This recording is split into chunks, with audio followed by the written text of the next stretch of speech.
movie guide and chairman of the Christian Film and Television Commission. He's also authored many books, including How to Succeed in Hollywood Without Losing Your Soul. Dr. Baehr, is that possible? Can you succeed in Hollywood without losing your soul? I wonder sometimes.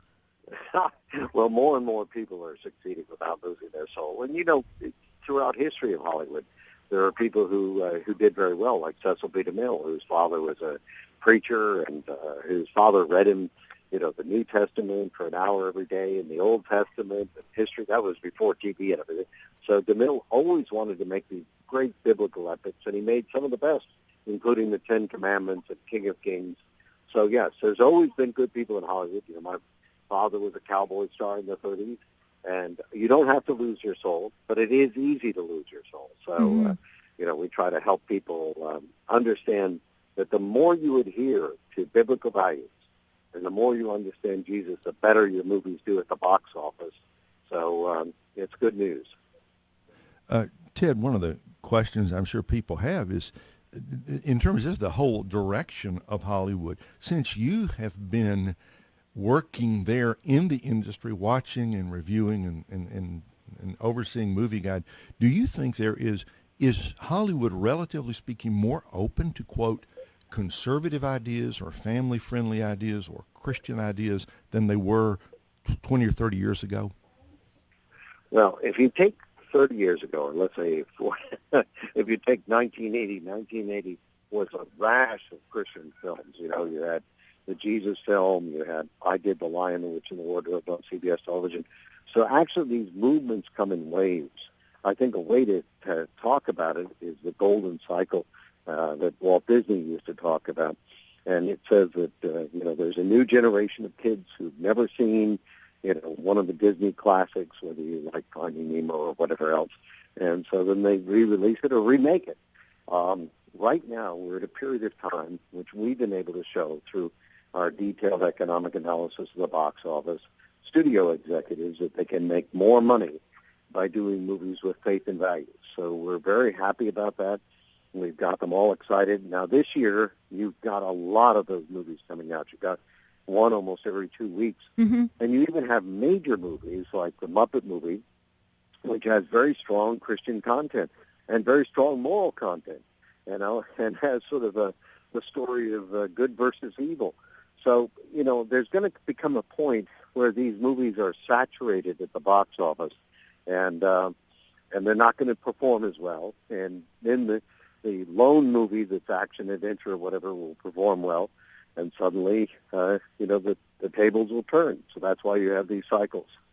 And you said that the movies that are more conservative, for example, last year, made $90.68 million, whereas the ones that were a little more liberal or maybe even off the Richter scale was only $23.94 million. That was encouraging for me. And you said, Dr. Baehr, that people want good to overcome evil, justice to prevail over injustice, and liberty to conquer tyranny. I got so frustrated with myself because I watched several films last year, and a friend of mine was in SAG, so I would watch films with her before they were released in the box office, and I was so horrified. And I would go, you know, why do I want to watch this? Life is hard enough. God is good, but why do I want to leave a film feeling worse about the world, worse about my life?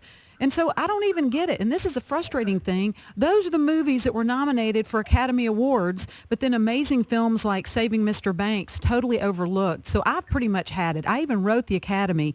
I wanted both of you to know, like, they read it, because I was so aggravated and mad that would even happen.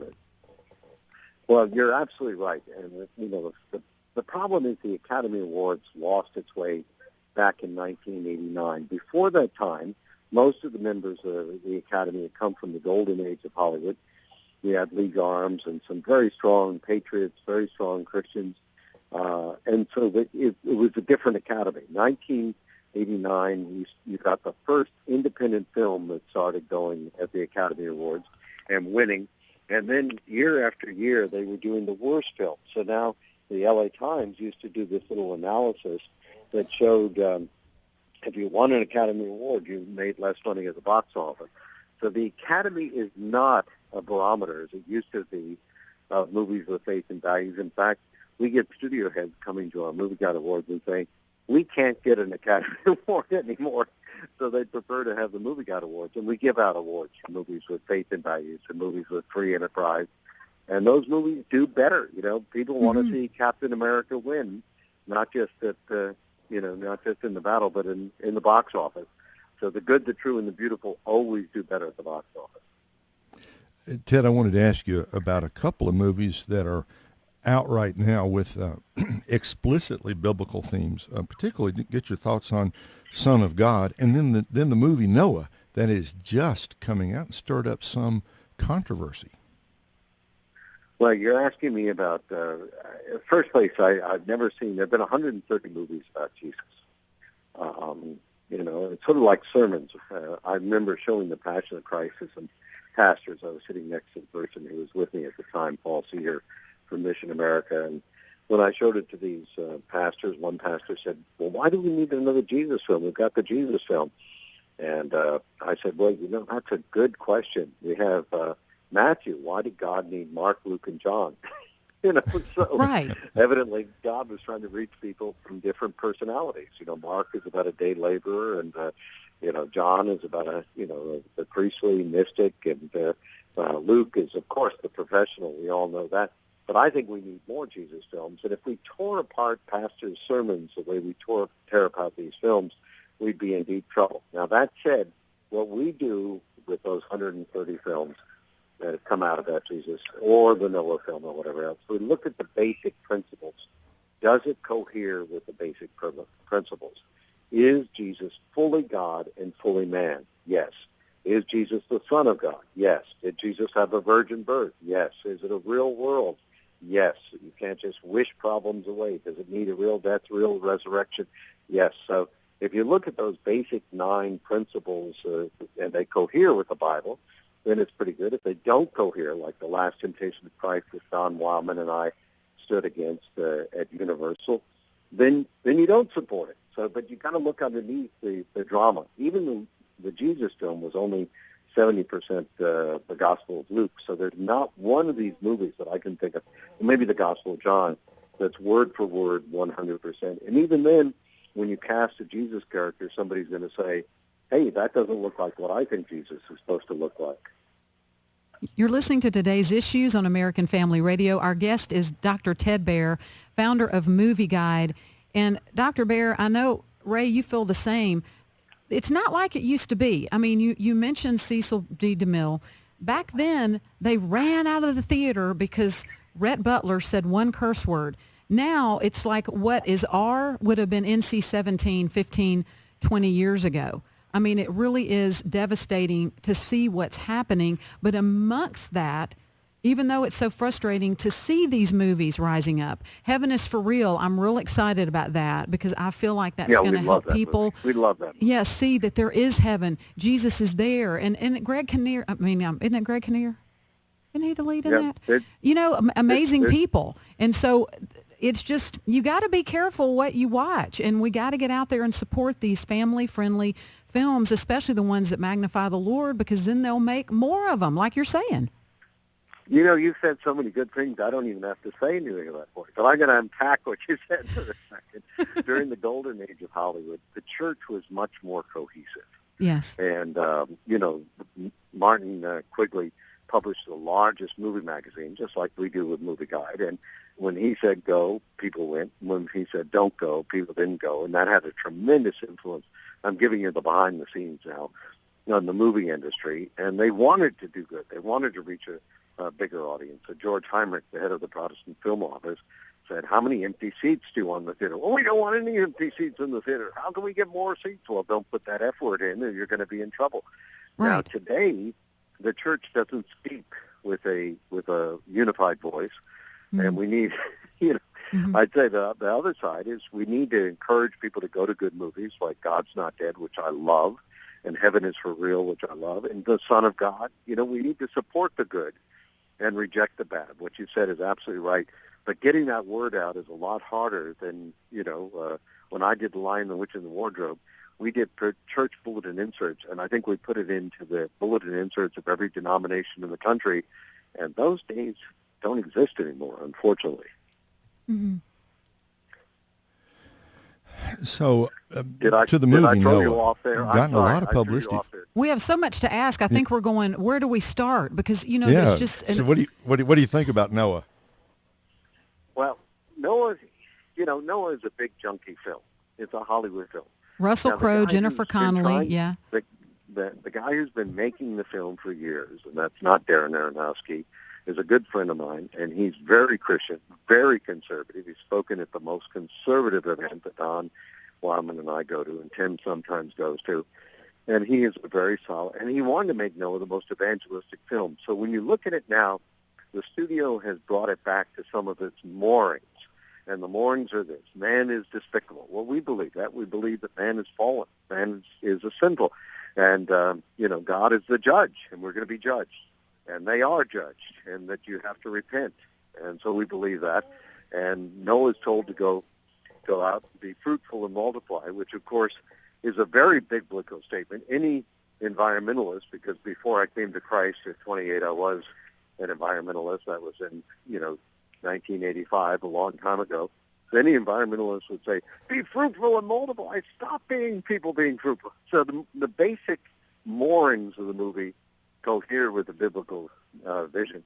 However, there's a lot of junk in it. You got these rock creatures, which are sort of Nephilim, who help Noah and then go back to heaven. So I'd say it's a mixed bag. It's not going to hurt anybody's faith. It's going to tell you you're under judgment, but it's not going to help the way I know my friend wanted it to.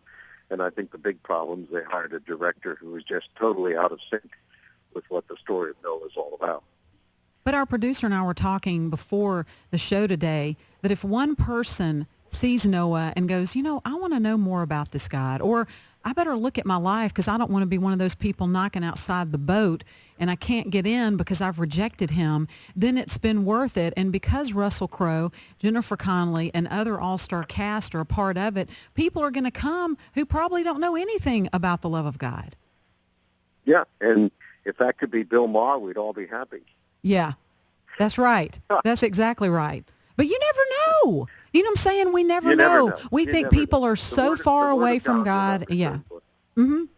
So you've got a good attitude toward it. Now, there are movies that cross the line, like Antichrist was just vile, and Last Temptation of Christ was vile. So you have to be discerning. And you said that just a moment ago.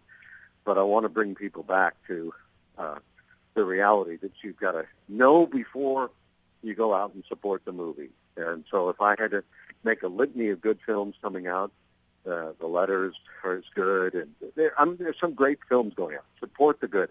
If we don't support the good, they will not make any more good. Mm-hmm. Well, what about in the industry? We're talking with Dr. Ted Baehr. Sorry, Yeah. I'm sorry. I was just thinking that, you in this industry, it's like at one point in time, you were supported as being a Christian.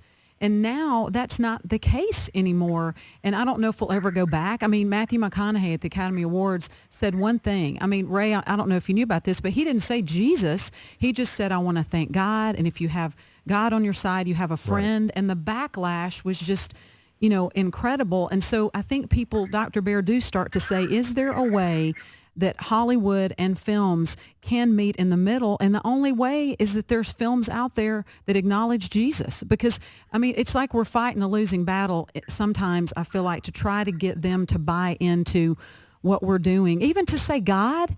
At one point in time, wasn't it 90% of all Americans believed in God? Well, let me point out that the industry is a very big, very complex place. At our Movie God Awards Gala, we have people coming to Christ all the time, whether they're, from a whatever background. We have a Muslim person who's now off at Reformed Seminary, so we see people of all sorts of belief systems. We also see that there are a lot of good people in the industry, like you when you were out here, and the Academy caters to the Hollywood club of negative nabobs. But I know a lot of people who are studio executives. Rob Moore at Paramount is a good example, who goes to church, goes to bed early, and wants to do good stuff. So there's a lot of good people in Hollywood, and it's a complex group. The group that was, criticizing, I love this stuff, because the proof of the pudding is always at the box office. The people who are criticizing The Passion of Christ, it did $340 million stateside. So you can't say that it did badly. Who were the critics? They were tiny little percentage. We do, if you go to movieguide.org, we do these detailed economic analysis for box office. And the good news is that, for instance, Walmart does studies based on ours for TV. 98% of the people who come to Walmart each week, 140 million people, want family programs. 98%. Wow.